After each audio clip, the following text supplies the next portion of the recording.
If I had to restart my garden tomorrow, I mean, the whole thing gets leveled, nothing is left, and I only had $100, this is exactly how I would go about rebuilding it all. We're gonna break it down dollar for dollar, exactly what I would spend my money on and where. But let's talk about the things I would skip. So the first thing I would skip, and it breaks my heart, is what you see behind me, which are all these raised beds. I love growing in raised beds. It just allows you to grow more things in a smaller amount of space because the soil is never compacted. You can really like add a lot of nutrients to the soil and it just kind of holds right there. It's like the perfect soil for plants, and it's a large space, right?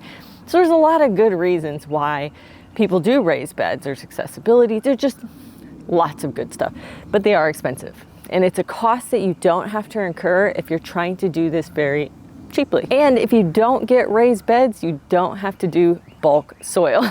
So that's the second one. I won't do bulk soil. There's different ways to get free soil, free compost, free wood chips. We're going to talk about all that in a second. And not pay for bulk soil. Now, I absolutely love bulk soil. If you live near me in the Central Florida area, Whitwam Organics has a really great bulk soil, but there's a lot of good nurseries that sell bulk soil. You definitely want to do that before you do bags, but there's other ways that you can do it. It's an added expense that you don't have to do. The third thing, and this one's going to hurt me, and I'm not even sure I can show it to you right now. I don't know if you can see this. I don't know if I can drag it out right there, far in the frame. That's going to be irrigation. Let me tell you, the thing that I invested in my garden that I absolutely love more than anything else, more than the raised beds, more than the soil, more than everything, is irrigation, because I cannot stand to hand water. But if we're on a budget and we only got $100 to spend, you better believe that I'm going to be hand watering this, either with a hose, buckets, or pitchers from my kitchen. I will hand water these plants. And the reason why is because even though I live in Florida and our soil does dry out more quickly, there is ways to make it evaporate more slowly. Plants can actually live with a lot less water than you would think. I think a lot of us probably overwater our garden. I know I do. So I think we can do with less. And it's going to teach you that. And irrigation systems, while they're not what I would consider super expensive, they do not fit in our $100 budget. And then the last thing that I would not spend any money on, once again, breaks my heart. It's going to be that right there. A trellis, any kind of trellis. The first few years that I gardened, I didn't use a single trellis. I did a video not too long ago about all the things that I would have done, and vertical gardening is definitely something I would do, but there are ways that you can build your own trellises, find free materials, rope and twine around the house. I have used sunflower stalks from my spent sunflowers. You can use bamboo from maybe your neighbor's little bamboo patch. There's a lot of things. Dead tree branches make really great pea trellises. That's actually what I used for the first few years. You don't have to buy trellises in the beginning. So what would I spend my money on? Well, the first $30, we're gonna buy seeds. And not just any seeds, we're gonna shop at MI Gardener. There are other places, I think there's like budget seeds, you can go to Dollar Seeds, but this is the one that I found that are $2 a pack, which is still really economical. Plus, they have free shipping if you spend over $20. We're gonna spend $30 for our seeds, and I'm gonna tell you the varieties that work best. If you're interested in all the varieties that grow well here in Florida, make sure to check out my book, Homegrown Florida Gardening Guide. This is on my website, homegrownfloridagarden.com. It has a chapter for every vegetable. It is in electronic form, so you're gonna get this in an ebook. And it has all the different varieties, how many plants to feed a family of 4, pest and disease management, everything you ever want to know about every single vegetable to grow here in Florida. But we're gonna pick out the varieties that we want to grow here in Florida that not only produce quickly, but have an abundance in how much they produce. So we need volume, because these seeds, when they grow and they feed us, they're gonna reduce down our grocery bill. And once they reduce down our grocery bill, we can take that money and feed it back into the garden to buy the things that we want, like raised beds or irrigation or trellises. So I'm gonna put it up right here. We're gonna do, for the first batch, we're gonna do yard-long beans. They grow really well here in the summer. We're gonna do Blue Lake pole beans. This is a spring and a fall crop, and you don't need a lot of plants. Ashley cucumbers is a really strong, regular monocarpic cucumber. And then Cubanellas peppers, they just produce a huge yield of traditional sweet peppers. For the next batch, we're gonna go with gray zucchini. They also call this Mexican zucchini. Works really well for me. The only squash I could find on their site that I thought would do good and I have grown is called the Waltham squash, although I think there's other squashes that do better. Tomatoes though, they really knock it out the park. They have Florida, which is a good slicing tomato, and they have large red cherry tomatoes, which all produce very, very well. The next batch, we're gonna be looking at our greens, right? We're gonna start with the Jersey Wakefield cabbage. This one is really good, conical, very pretty. Lacinato kale, I like this one as well, and it will grow year round. Paris Island romaine lettuce, very heat tolerant, and the Georgia Southern collards, this one plant will feed a family of 4. And then the next batch, we are going to need some flavoring here. So we're going to do a bunching onion. Then we're going to do sugar snap peas, because you can eat the whole pod, not just the inside, which gives more food. And then if I had to pick a carrot from them, I'm going to go with the atomic red carrots, because I have grown those in my garden and they have done okay. And don't stop there, guys. Just because we can spend $30 on these seeds doesn't mean we can't go find other seeds, right? So I said that I would definitely have liked another kind of squash, particularly a Seminole pumpkin, or if you want to do a tomato that just grows out of control, an Everglade tomato. All of those little special varieties, they're kind of hard to find, or when you do find them, they're kind of expensive, especially to have them shipped to your house. So here's an idea. Reach out to your Buy Nothing group in your area, your county. Ask them for anybody who's willing to give away free seeds that they've collected from their own garden, particularly edible vegetable seeds or flowers, whatever. Reach out to your local library, because a lot of them have seed catalogs or seed libraries where they give away seeds for free. Go to your plant exchanges. A lot of those people, even if you don't have a plant to exchange right then, you can pay it forward later. You can go to the plant exchanges, and a lot of the times people will share plants or seeds with you for free. You can put posts onto local Facebook groups, not even just Buy Nothing groups, but your regular groups. Just post it everywhere. Every time you meet somebody who's a gardener, whether that's online or in person, ask them if they save their own seeds. You'd love some of their seeds. I get seeds all the time from lots of people, and I send a lot of seeds to a lot of people. We just share because that's like a gardener thing. Just be aware, if you are going to ask people to send you seeds, always offer them a self-addressed stamped envelope. That means that you're going to put one envelope inside of another envelope with your address listed on it, and you're going to put the stamps on it so that the people who are giving you seeds don't have to pay for that. Make it as easy as possible for them, and they will be definitely more than willing to share their surplus. All right, we bought our seeds. Now we got to figure out where we're going to plant our seeds. That's where the next $40 comes in. That next $40 need to be everything having to do with soil.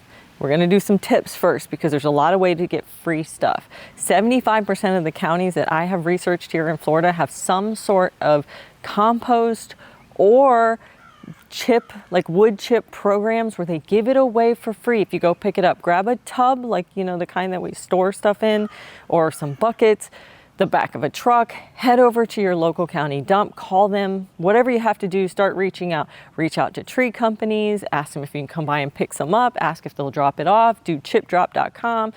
There's a ton of ways to get wood chips, and there's a reason why you want to get wood chips or compost if they give it away. That's a little harder to find. My county does it, but not all counties do a composting program, but some do, right? But at least get some free wood chips. And so once you have those wood chips, you're going to find an area of your yard that gets between 6 and 8 hours of direct sun a day. Direct meaning not here, this is all shade. And there's sun dapple coming through, but this isn't the right spot. You want full sun. And then from there, what you're going to do is you're going to hand dig out your grass or any of the perennial weeds that are laying down. Then from there, you are going to lay down your excess cardboard, maybe some recycled newspapers. If you don't have that, don't worry, just put wood chips down. Put tons and tons and tons of wood chip. Put so much that it smothers any weeds or grass from growing again. You could put a tarp down if you have one, but we're not buying a tarp. You could borrow one from a neighbor if they have a tarp and lay a tarp down to kill the plants if you don't have all the, the stuff to dig it out. We're going cheap here. So lay it down, kill the grass or tear it up. Then lay a lot of wood chips down. from your county or from Chip Drop if they're going to drop it off at your house. Because we're dealing with some soil that isn't very nutritious, it's been growing nothing but weeds, it's probably a little sandy, what we need to do is those wood chips will start breaking down and it will add some nutrients, but in the short term we still need to grow in there. So we need a couple things. The first thing we need is a fertilizer. This is where we're going to spend some of our next $40. Now I found some fertilizers online. If you wanted to go organic, they are more expensive, but if you went with synthetic, specifically these Jacks, there's a couple different kinds on here. You could really use any of them. I would go with like the Bloom one or the 10-10-10, 20-20-20, whatever you can do that we can get that down to a $15 cost. And remember, you don't have to buy the biggest one. The biggest one on here is like $40-something. Buy the smaller ones, the smaller containers. You don't need pounds and pounds of this stuff. It takes like 1 tablespoon in a gallon of water feeds a whole 8x4 foot bed. So we don't need a lot to start with. We'll pay ourselves back in all of our savings to buy our next round. But for now, let's get a small amount of fertilizer. The next thing I would do is hop on or head over to Walmart and get some Pro Mix. The reason I like Pro Mix is because Pro Mix can be used as a seed starting mix, but it also can be used as a soil. They also will deliver to your house if you spend over a certain amount of money. I think Walmart's like $35. Now we're not spending $35 at Walmart, so we're not getting free shipping, so we have to head up to the store. Now what I would do with this is I'm going to direct seed those MI Gardener seeds into my mulch, but I can't just plant them in mulch. They're not going to sprout that way. So I'm going to dig a little bit hole, and then I'm going to put some of that Pro Mix right there, get it nice and wet first, and then put a little dash of this mix right there, like a little mound this big. And then I'm going to plant my seed in that, and I'm going to kind of put the mulch all around it like a mini volcano with just the soil kind of puffed up and then the mulch around the base of it. And then the other thing that I would do is I would pick up a cheap compost, right? Most people love Black Cow. That's $6 a bag. It's kind of a small bag, or what I consider a small bag. There is a generic version. It's this one right here, this Timberline, I think is what it's called. But there's another one, I think it's Earth something or another. You head over to Home Depot, look where they have the Black Cow. It's usually on the right or the left of it. It's a generic one. It's like $2.50 a bag. You can get twice as much. And what we're going to do here is we're going to get 2 of those bags at $2.50 so that we have some compost. So what you could do is once those seeds sprout, you can sprinkle some of that compost over each one of your little volcano mounds. So far we've spent $70. We got $30 left of our 100. What are we going to spend it on? Well, the first thing I'm going to spend it on is I'm going to get 3 herbs. Only the herbs that you use a lot. So for me, that's going to be things like oregano, chives, and probably rosemary. But you may like different kinds of herbs. This is going to season our food, but it also is going to act as mulch. It's going to bring in pollinators. It's going to do a lot of different things. But you're only looking for perennial herbs. Don't buy annual herbs. Don't buy basil because they die every season. What we want is a plant that's going to live for several years because we're buying them as seedlings. We're not buying them from the big box stores. You can, but that's going to break the bank. We want a place where we can find them for 3 for $10 is really what we're looking for. A lot of the local nurseries and the extension office nurseries will have those kinds of prices for very, very small plants.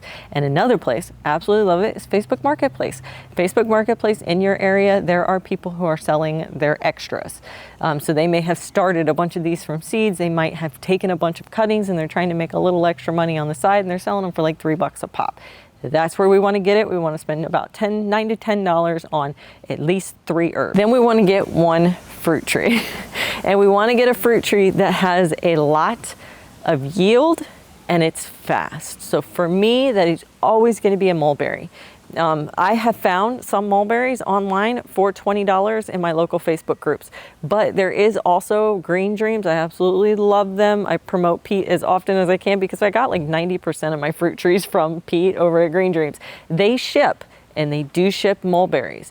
You want to buy, I think, the 4-inch pot size. The 1 gallons are a little bit more expensive. We want the cheapest we can find. These guys grow so fast. They grow like 7 feet in a year. So it's not like we need to start with a 1-gallon pot. We can start with the little 4 inches. You can start with tiny little cuttings. You can go buy your friends who have cuttings. You can go buy, that's actually how I got my fig tree, is there was somebody online in one of my Facebook groups that was like, hey, they liked my moringa. And they said, oh, can I get a cutting of your moringa? I'll trade you for it. And I was like, oh, what do you got? And he's like, I got figs. And I was like, I don't have figs. Great.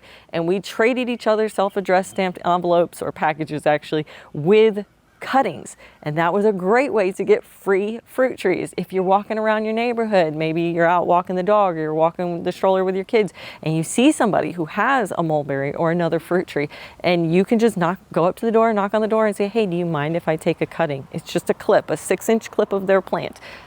If they're gardeners and they absolutely love gardening, they're going to be like, absolutely, let me show you the best part of the tree to take. They'll probably let you take 3 or 4 of them. Guys, don't be afraid to ask these questions on the groups or in real life. You can get them for free, but if you can't get them for free, check out Facebook Marketplace. A lot of people are selling their extras, especially a plant like a mulberry, where they take very easily from cutting. It's a great way to make some extra money. Now we've spent our full $100. We have seeds in the ground. We've got plants growing. We got fertilizer to feed it with. We have some perennials. We got our fruit tree. We put that in the ground in the native soil and give it a year. It's going to take a little while. The perennial herbs, as soon as they get about twice the size, you can start taking from them. And then of course the garden, we have to wait for it to produce. And that's going to take anywhere from 45 days to 3 or 4 months, depending on which plant we're growing. And in that time, you're not going to spend any more money. You're just going to water it by hand, watch it grow, and just take care of them. Pick off any bugs, any pests that you have. Don't use pest products. Don't use anything. Just let them roll.